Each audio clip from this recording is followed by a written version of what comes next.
noite, bem-vindo à grande entrevista com o coordenador regional da Iniciativa Liberal. Nuno Barata foi reeleito no passado sábado para mais um mandato de 2 anos na liderança dos liberais açorianos. O plenário regional, realizado em São Miguel, legitimou as grandes linhas de orientação política da Iniciativa Liberal, partido que está ligado à atual solução governativa através de um acordo de incidência parlamentar estabelecido com o PSD. Nuno Barata tem 56 anos, é licenciado em Estudos Europeus e Política Internacional pela Universidade dos Açores, tendo frequentado um mestrado em Filosofia Contemporânea, Ética, Valores e Sociedade. Exerce atualmente as funções de deputado à Assembleia Legislativa da Região Autónoma dos Açores, eleito pelo Círculo de Compensação. É, desde 2020, o rosto da Iniciativa Liberal no Parlamento mais colorido da história da autonomia açoriana. Nuno Barata, muito boa noite. Obrigado por aceitar o convite da RTP. Vamos começar por uma questão que marca a atualidade e que marcou também o plenário regional da Iniciativa Liberal. Estou a falar da proposta de criação da Agri-Açores. O projeto de decreto legislativo regional não será debatido no Parlamento antes da discussão do Plano e Orçamento da Região para 2023, ao contrário do que pretendia a Iniciativa Liberal. A Comissão de Economia aprovou hoje o requerimento do PPM, que solicita um parecer jurídico sobre o assunto. O senhor queria inicialmente que esta iniciativa fosse chumbada, mas na reunião da Comissão acabou por pedir aos partidos para votarem a favor. Mudou de posição? Boa noite, João Simas, boa noite aos telespectadores, aos açorianos que nos estão a acompanhar e que têm essa oportunidade de verem esclarecidas algumas das suas dúvidas e inquietações. Não se trata de mudar de opinião. Aquilo que estava e que importava aferir era se de facto o PSD, enquanto parceiro de incidência parlamentar com a Iniciativa Liberal, estava disposto a discutir esse assunto ao diálogo. O PSD deu indicação que estava disposto a discutir o assunto, votou favoravelmente contra o requerimento do CDS e manifestou a opinião de votar contra o requerimento do PPM. O decurso de toda a reunião da Comissão e a forma como o Sr. Deputado Paulo Estevão fez o debate na Comissão levou-me a uma posição ponderada, responsável, que é uma coisa que a Iniciativa Liberal tem feito desde o princípio da legislatura, e de não entrar pela linha da teimosia de que sou eu é que tenho razão e os outros estão todos errados. Não é a forma de estar na política da Iniciativa Liberal, somos liberais, por isso mesmo. Também não nos vem mal ao mundo mudar de opinião. Mas desta forma a proposta não será votada como queria antes do Plano e Orçamento? Eu por acaso nunca disse que queria que a proposta fosse votada antes do Plano e Orçamento.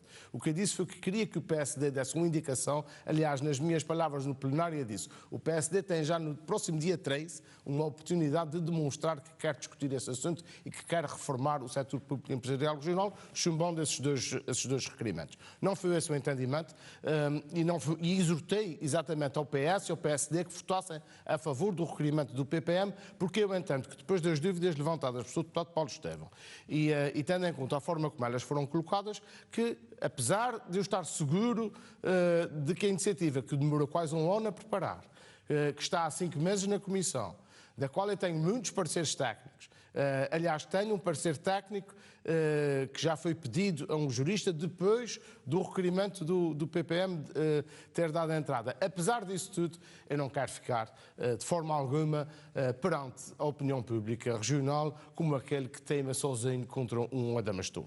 E por isso o Sr. Deputado Paulo Estevão vai ter a oportunidade de ter a resposta vinda dos serviços da Assembleia e se a resposta vier a dar-me razão, só espero que o Sr. Deputado Paulo Estevão vote favoravelmente a proposta no final. Assim como os outros todos os partidos. Mas na declaração de voto, na preparação da declaração de voto do Sr. Deputado António Vasco Viveros, à Comissão, ele foi o próprio a dizer que a grande dúvida que existe no requerimento do PPM, que é a questão dos direitos dos trabalhadores do IAMA, está assegurada. E está assegurada até pelo exemplo que foi dado já garantiu pelo deputado essa questão. António Vasco Viveiras, de que também os trabalhadores dos hospitais não perderam regalias quando passaram a época. A extinção destas entidades, IAMA e IROA, tem gerado forte contestação, também pelos próprios trabalhadores.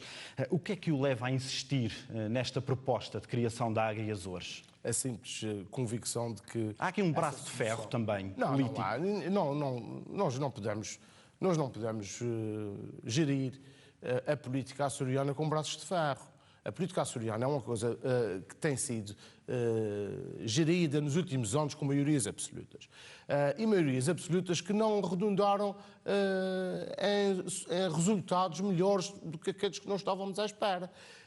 A forma de fazer resultados diferentes é agir de forma diferente. E nós agimos dessa forma com responsabilidade. Basta ver a forma como temos negociado os orçamentos, sempre com sentido de responsabilidade, sempre com sentido de reformar. E a reforma que nós apresentamos e que trouxemos para cima da mesa é uma reforma profunda. Era mais fácil estar aqui, estar no Parlamento, fazer resoluções e recomendar ao Governo que fizesse isso, aquilo e aquilo outro, e não entrar por esses caminhos. Nós preferimos o caminho das reformas, o caminho que efetivamente pode mudar a vida dos açorianos. Eu quero chegar em 2024 e dizer aos açorianos: um deputado liberal fez a diferença. E não fez a diferença por dar cá aquela palha, fez a diferença nisto, naquilo e naquilo outro. Mas é uma proposta assim tão importante para a iniciativa liberal que justifique, por exemplo, um chumbo do orçamento regional? Não está em causa, vamos a ver uma coisa, não está em causa... Foi esta proposta que originou o aviso ao PSD.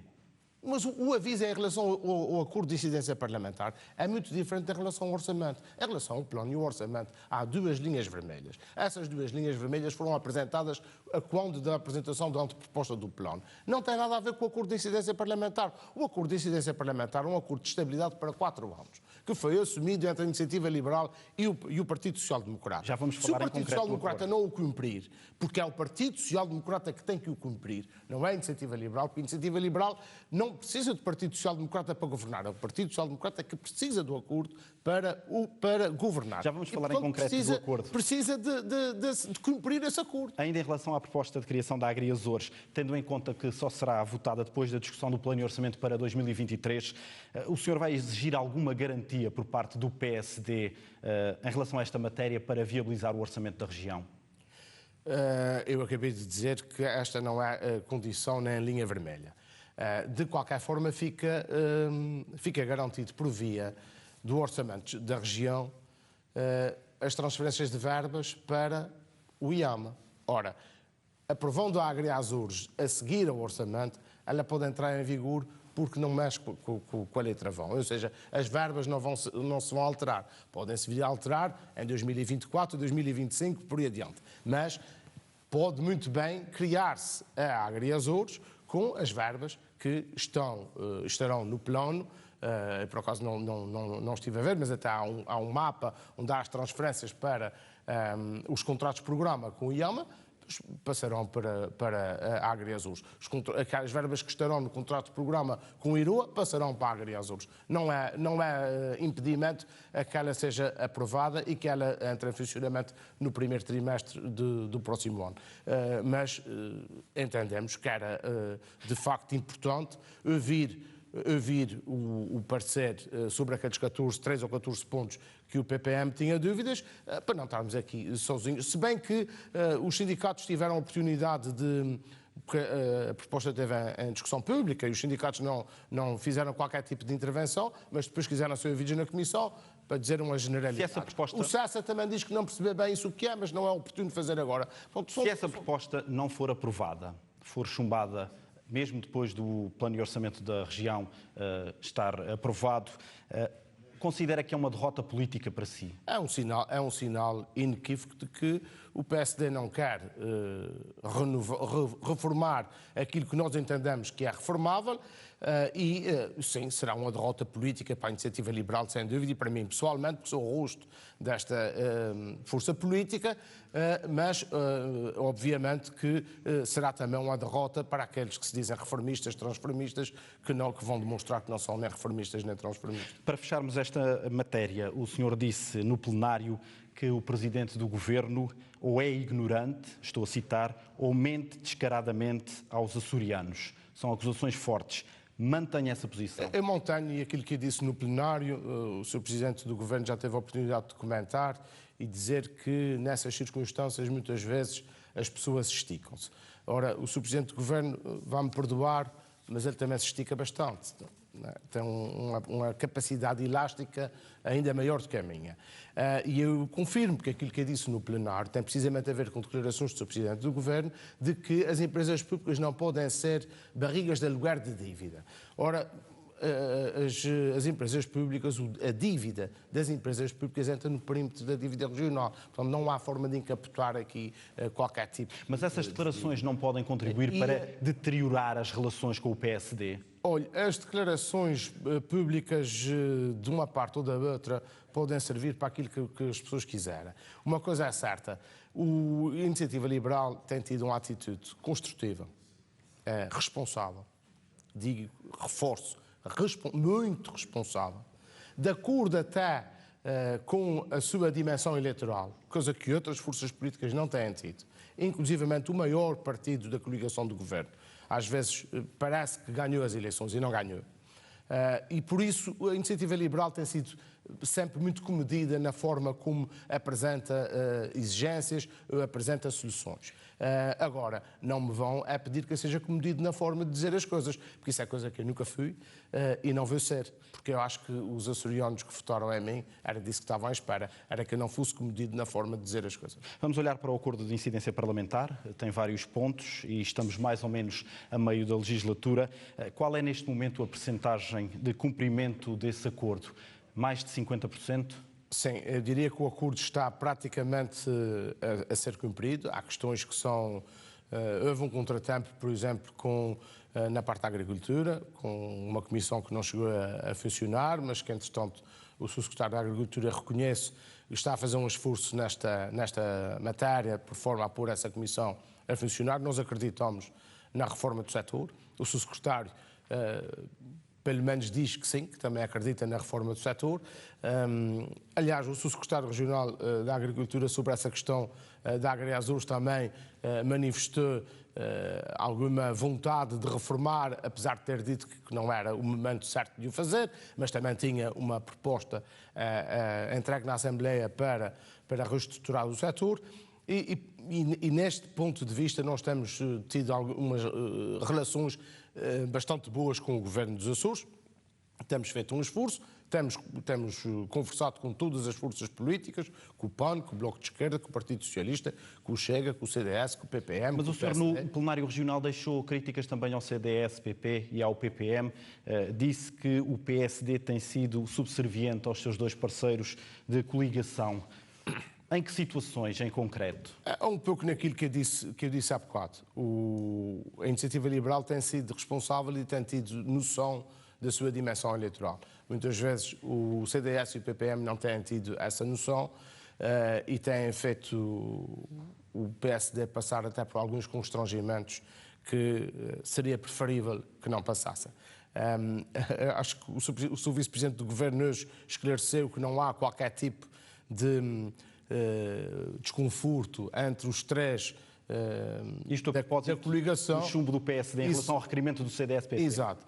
Mas eu acho que essas coisas também fazem parte desse tipo de acordo. E no caso da coligação, eu não tenho dúvidas que eles lá se entenderão.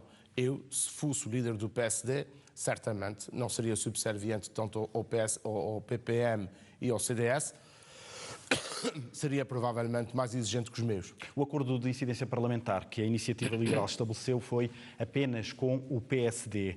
Tendo em conta que os partidos da coligação já anunciaram que vão avançar nas regionais de 2024 com uma candidatura conjunta, esse facto poderá ser um entrave a um novo acordo? Olha, nós estamos a 2 anos, João Simões, estamos a 2 anos de eleições regionais. Se tudo correr bem, a legislatura durar até ao fim, o que eu espero que aconteça, e estou empenhado que aconteça, para que não fiquem dúvidas nos cidadãos lá em casa. Estamos a 2 anos... É possível uma melhoria das relações entre o CDS, o PPM e a Iniciativa Liberal? É sempre possível se tivermos como objetivo o prosseguimento de políticas que mudam a vida dos açorianos para melhor. E neste sentido, eu disse no plenário da Iniciativa Liberal no sábado passado, e já tinha dito à porta do Matador de Ponta Delgada, que tem ideias para os Açores. Nós temos ideias para os Açores. Nós éramos muito poucos há 2 anos quando começamos nesse processo, somos muito mais agora. Não somos tantos como eu gostava, mas somos muito melhores do que aquilo que eu achei que poderíamos ser. Acredita que o partido tem condições para crescer?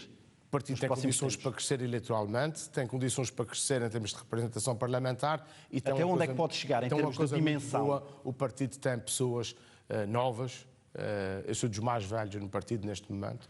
O partido tem pessoas novas, com ideias, com vontade de fazer os Açores progredirem e evitar a purga que tem acontecido e a fuga de talento que tem acontecido nos Açores nos últimos anos, porque os nossos melhores, infelizmente, têm que emigrar à procura de trabalho fora. Acredita que será possível o partido crescer em todas as ilhas dos Açores? É possível, é possível. Há ilhas onde a implantação ainda é reduzida? Há ilhas onde a implantação é muito reduzida e há 2 ilhas onde ainda não temos implantação alguma. O Corvo e o Pico. Se bem que eu diria que no Pico a terra está lavrada e as sementes são deitadas à terra, falta germinar, e quando germinar, à boa maneira do Pico, será um campo fértil. No Corvo é sempre tudo muito mais difícil, todos nós sabemos, mas também sabemos que do Corvo pode vir uma surpresa a qualquer momento. E faz hoje precisamente 26 anos, hoje 13 de outubro, faz precisamente 26 anos que o Corvo fez mudar a cor política nos Açores com uma surpresa que ninguém estava à espera, uma vitória do deputado João Greves na altura pelo Corvo. E, portanto, o CDS-PP. O Corvo pode ser uma Vamos olhar. Arma que esteja guardada, como eu costumo dizer, cito muitas vezes o Sun Tzu, como o João sabe, pode ser que esteja ali a arma secreta. Vamos centrar atenções no seu projeto político. Um dos slogans do seu partido é: o liberalismo funciona e faz falta a Portugal, neste caso aos Açores. A frase foi popularizada nos debates televisivos para as legislativas do passado mês de janeiro.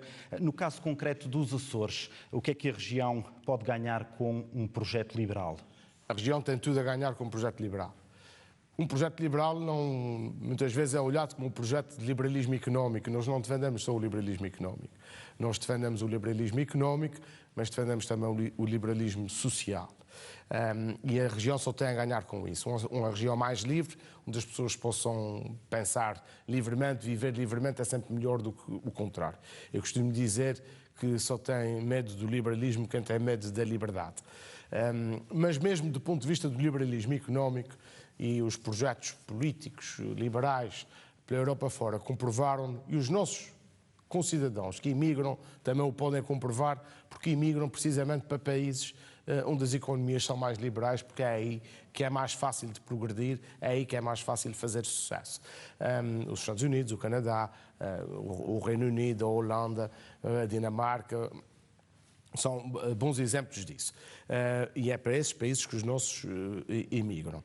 Neste momento, mais para a Europa, até para os Estados Unidos, porque é mais fácil emigrar para a Europa do que para os Estados Unidos. Mas há um indicador, há um exemplo que eu costumo usar sempre, um exemplo de democratização até do acesso a bens que outrora não existiam antes da liberalização. E tem a ver com a liberalização do espaço aéreo para os Açores. A entrada das low cost.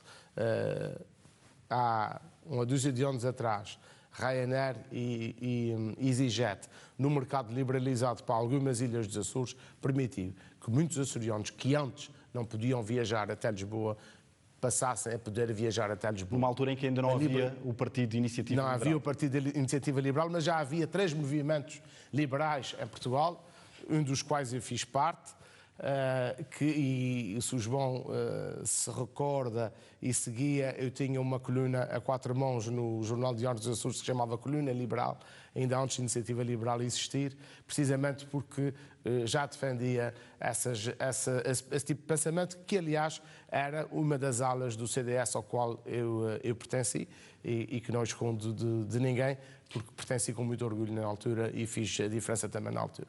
Uma das linhas vermelhas traçadas pela Iniciativa Liberal para viabilizar o próximo orçamento, como já falámos, é o endividamento líquido zero. No ano passado, a exigência foi a redução das necessidades de endividamento da região. Que garantias é que tem agora de que este endividamento líquido zero não vai criar um problema orçamental à região? Oh, João, permita-me usando essa pergunta, que faça aqui uma retrospectiva. Aqui também fica clara a forma séria, construtiva, como a Iniciativa Liberal entrou nesse processo em 2020. Em 2020 podíamos já ter feito exigências de este mundo e o outro. Fizemos um acordo com o PSD de redução da carga fiscal, naquilo que era possível fazer em 2022, em 2021 e com uma outra parte que foi feita em 2022. Em 2022, no orçamento, para a aprovação do mesmo, impusemos uma redução do endividamento. As negociações foram muito mais difíceis nessa altura. As necessidades de endividamento da região, até por via da execução do quadro comunitário de apoio, eram muito elevadas. Nós dissemos sempre ao PSD que tinha que reduzir essas necessidades de endividamento. Acabamos por conseguir que a região se endividasse em menos 143 milhões de euros. Ora, isso são menos 143 milhões de euros que as gerações que vêm para a frente vão ter que pagar. Neste momento, esta exigência agora para 2023, digamos que foi uma tentativa de ir reduzindo a dependência que a região tinha do endividamento externo. Nós temos que ter esta cautela para o futuro. Nas nossas vidas privadas acontece a mesma coisa. A diferença é que quando cometemos erros de endividamento nas nossas vidas privadas, somos nós, as nossas famílias, aqueles que mais diretamente vivem connosco, que pagam essa fatura. Quando cometemos esse erro na gestão da coisa pública, quem paga a fatura são as gerações que vêm a seguir e nós não temos o direito de deixar essa fatura para as gerações que vêm a seguir. Daí a grande diferença entre a gestão da coisa privada e a gestão da coisa pública. A Iniciativa Liberal então não vai ceder nesta questão do endividamento zero? Não, a Iniciativa Liberal não vai ceder. Nem mesmo em circunstâncias extraordinárias? Mas esta é a linha vermelha que a Iniciativa Liberal meteu e esta é a grande linha vermelha. A outra é, como sabe, a privatização da Azores Airlines, mas essa é para um primeiro trimestre de 2023, até pode não acontecer. Portanto, é uma linha vermelha que eu diria que me pode servir posteriormente de uma espécie de cobrança ao PSD por não ter cumprido com ela, mas que não me dá a garantia agora do PSD vir a cumprir. Já que fala na questão da privatização. A questão do endividamento zero. Eu acho que o PSD tem que cumprir e acho que o PSD está preparado para cumprir porque, inclusivamente, o líder parlamentar do PSD já fez até a bandeira desta medida. Portanto, já está começando a apropriar-se de uma medida que foi uma linha vermelha da Iniciativa Liberal. Olhando em concreto para a privatização da Azores Airlines, acredita que esse processo poderá ser concluído com êxito até ao final do mês de março de 2023? Eu acho que ou é uma meta demasiado ambiciosa? Eu acho que isso depende da boa vontade do Governo em resolver esse assunto. Eu tenho dúvidas que existam compradores interessados na Azores Airlines, seja ela posta à venda em que condições for. Aliás, isso já foi tentado no passado pelo Partido Socialista, pelos governos do Partido Socialista. No meu entender, foi uma forma de empurrar com a barriga para a frente o problema. O problema neste momento é enorme. O problema neste momento são 500 milhões de euros. Só para os açorianos terem noção lá em casa, 500 milhões de euros é o total que a região precisa para executar um quadro comunitário de apoio totalmente. Ou seja, a parte que a região tem que meter de capitais próprios, de capitais seus, para um quadro comunitário de 7 anos, são à volta de 500 milhões de euros. 500 e poucos milhões de euros. É uma situação financeira muito complicada para privatizar. É uma situação... Mas fala-se num alegado interesse do grupo Air France KLM, seria uma boa saída para a companhia? Qualquer saída é boa, inclusivamente fechá-la. Continuar é que não pode continuar, porque, repare, no primeiro semestre deste ano, a companhia deu 47,7 milhões de euros de prejuízo. Nenhuma companhia aérea pode continuar a manter em funcionamento com prejuízos acumulados, e eu estou falando de prejuízos operacionais. É EBITDA, não estou a falar de prejuízos com o resto da mochila às costas dos juros, das amortizações e de um certo problemas que a companhia tem. E a região não tem capacidade. Esses 47,7 milhões de euros em 6 meses é precisamente o valor que seria necessário para executar meio ano de quadro comunitário de apoio, meio ano de investimento para tirar essa região da pobreza. Nós não podemos continuar a depauperar recursos uns a seguir aos outros dessa forma, senão vamos ficando cada vez mais pobres. Os açorianos têm noção que estão ficando cada vez mais pobres. E uma das causas da pobreza dos açorianos é precisamente a manutenção de situações perdulárias, como é o caso da... No fundo, o que a Iniciativa Liberal pretende, neste caso, em relação às Azores Airlines, é libertar a região do peso das Azores Airlines, seja com alienação, seja com encerramento. Exatamente. E relativamente aos trabalhadores... Essa sangria já devia ter parado há algum tempo. Não havendo privatização, qual é o destino dos trabalhadores? O destino dos trabalhadores de qualquer empresa que desaparece. Têm sistemas de segurança social que os protege até arranjar um novo emprego. É o mesmo que acontece a qualquer trabalhador de qualquer empresa que fecha a porta, e todos os dias em Portugal, na Europa e no mundo inteiro há empresas que fecham a porta. O que não se pode é continuar a manter essa sangria sob pena de pôr em risco, inclusivamente, a SATA Açores, que é fundamental para a mobilidade dos açorianos interilhas, como todos nós sabemos. A proposta de Orçamento do Estado para 2023 prevê 3,5 milhões de euros para as rotas aéreas não liberalizadas, o mesmo é dizer para a Azores Airlines assegurar essas ligações. É uma verba insuficiente, tendo em conta o histórico. Que saída é que pode haver para esta questão? Teme que possa haver uma redução das ligações nessas rotas? Eu desafiava o Sr. Primeiro-Ministro a usar a sua companhia aérea, a TAP, Air Portugal, para cumprir com os açorianos, nomeadamente os açorianos de Santa Maria, Pico e Faial, com 3,5 milhões de euros essa operação. Porque esses 3,5 milhões de euros não são suficientes para cobrir sequer o prejuízo que a SATA Internacional, as Azores Airlines, tem nessas 3 gateways, que é à volta de 7,7 milhões de euros. Teme então que haja uma redução do número de ligações por parte das Azores Airlines, precisamente para compensar essa diferença de valores? Sim, é possível que tenha que haver até uma redução das Azores Airlines, ou então haverá um empurrar do problema para diante e as Azores Airlines continuar a assumir os custos, os prejuízos com as gateways de Pico, Faial e Santa Maria, porque até agora não houve essas transferências. E a Azores Airlines, a região autónoma dos Açores, como acionista, nós todos, como contribuintes, acabamos por pagar essa fatura. A fatura vai ser mais barata, de facto, vai ser cerca de metade, ou pouco mais de metade. Mas o que eu desafio é que a República cumpra com essa função, já que a República entende que são obrigações de serviço público, a República, através com a sua companhia aérea, que os cumpra. Vamos olhar para a questão dos transportes marítimos. O seu partido está contra o restabelecimento da operação de passageiros entre os 3 grupos. Considera que se deve promover este serviço apenas nas ilhas do Triângulo? Está escrito no seu documento de orientação política. Na sua opinião, as ligações da Atlantic Line à Terceira e à Graciosa, que existem neste momento, não fazem sentido? Não, fazem tanto sentido como fazem sentido as ligações de São Miguel de Santa Maria. Ou seja, não fazem sentido nenhum. E não fazem Deveriam ser suspensas. E não fazem sentido nenhum por uma razão muito simples, porque são altamente deficitárias. São altamente deficitárias e isso nós não podemos continuar com esse tipo de operação só porque alguém acha que é importante. Mas não há um contributo para a consolidação do mercado interno? Demonstrar que seja importante. Nós entendemos e sabemos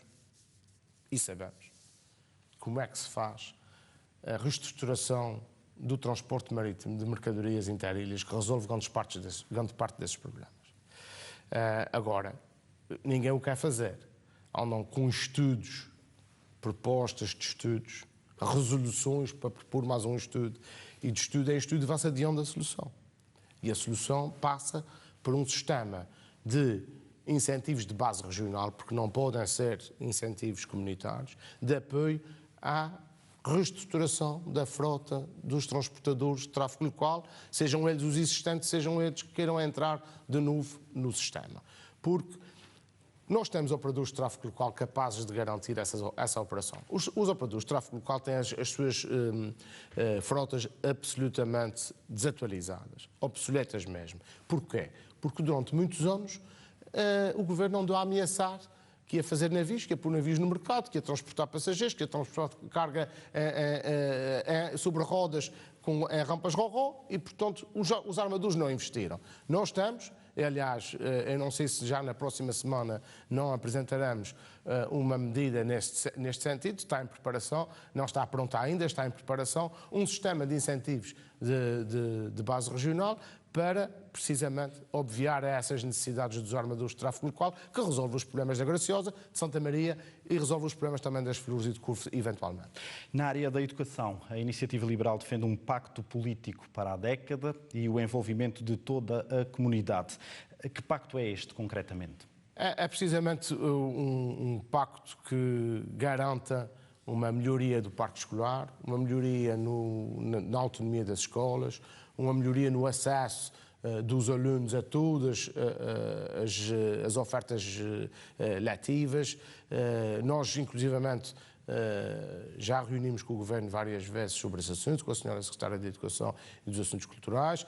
Temos tido algum empenho da parte do Governo Regional nesta matéria, mas há muitas coisas que estão ainda por fazer e é uma das áreas onde a herança do passado não é grande coisa. Nós temos escolas, por exemplo, a Escola do Tupo, na Ilha de São Jorge, que desde que foi inaugurada não recebeu melhoramentos, tem problemas estruturais muito graves. A Escola de Santa Maria está nas mesmas condições, são escolas que estão muito degradadas, que não têm qualquer tipo de beneficiação há muito tempo. E a região tem capacidade financeira para dar resposta a essas necessidades? A região vai ter que encontrar formas de resolver esse problema, nem que seja não fazendo outros disparados. Como, tirar por exemplo, dinheiro de umas áreas para aplicar nessa área da educação. Por exemplo, o transporte marítimo de passageiros, que falamos há pouco, a chamada linha amarela, custava 12 milhões de euros por ano. 8 milhões de euros líquidos, mais os outros 4 que andavam ali à volta. Mas deveriam ter sido usados, por exemplo, nisto. Estamos a caminhar para o final da nossa entrevista. Perguntava-lhe ainda se a Iniciativa Liberal tem a intenção de integrar um governo dos Açores no futuro. Essa é uma ambição sua? Os partidos existem para ter poder e para governar. Os partidos não existem para brincar aos partidos. Se fosse para brincar aos partidos, estávamos todos nas associações de estudantes. E como partido com ambições de poder, obviamente que as temos. Agora, temos que crescer, temos que ganhar dimensão, porque não vamos de forma nenhuma fazer aquilo que criticamos nos outros, que é pôr-nos em bicos de pés quando valhamos poucos outros. O Dr. Nuno Barata disse no plenário que o seu objetivo maior é deixar uma região melhor para as gerações futuras. Na sua opinião, e olhando em concreto para o que já passou desta legislatura, pergunto-lhe se os Açores estão melhores hoje do que estavam em 2020. Eu não posso garantir que estejam melhor hoje do que estavam em 2020. O que eu posso dizer é que os Açores hoje são mais liberais do que eram em 2020 e hoje há condições de reformar nos Açores, de reformar a estrutura, de reformar a administração pública regional, de reformar as instituições, por forma aos Açores em 2024 estarem melhores do que estavam em 2020. Mesmo para terminar, gostava de recordar mais uma declaração sua no plenário regional.